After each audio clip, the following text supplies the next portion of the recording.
Team Safari, timu ya nguvu katika internet yote. Hapa sasa leo nimeleta kwa ofisi yetu. Hapa ndio si operate from.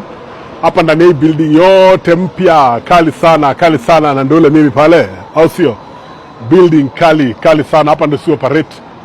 Na nilikuwa unajua between February na March, actually kuanzia March nilitravel nikaenda Europe, nikakaa hapo month mzima, na vile nirudi nikaacha kwa ofisi, nikamtu mara mbili peke yake hapo nikaacha. So nikaanza ku work from home.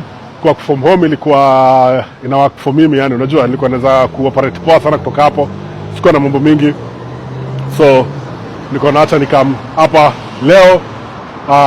Nimekuwa hapa only 3 weeks ago. So mpaka landlord wangu anashindele, kwani ni aje tena na ujamaa, lakini it's a co-work space. Ni landlord wangu ni madam moja wa nguvu sana, alifungua co-work space ya watu wengi sana kuja hapo. So it's mostly tech companies na konga hapo, lakini anyone is welcome, but it's mostly tech companies. Na acha ni introduce Mwangele poa, au sio? Check it out.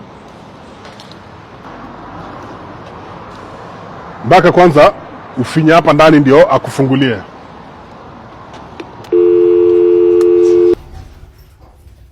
Mimi nakwambia unaweza safiri uende nchi nyingine na pia huko uende na ucontrol.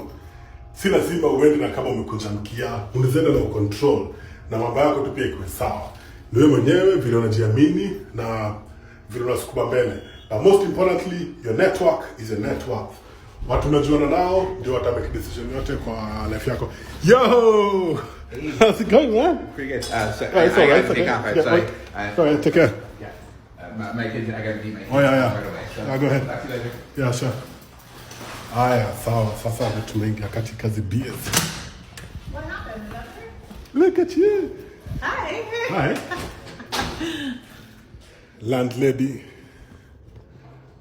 Landlady numero uno. Thanks. Numero uno. I'll take it. How's it going, Monique? Good, how are you? I got my community here, Team Safari. Team Safari. You want to say hi to Team Safari? Hi, Team Safari. Where we at? Makeshift workspace.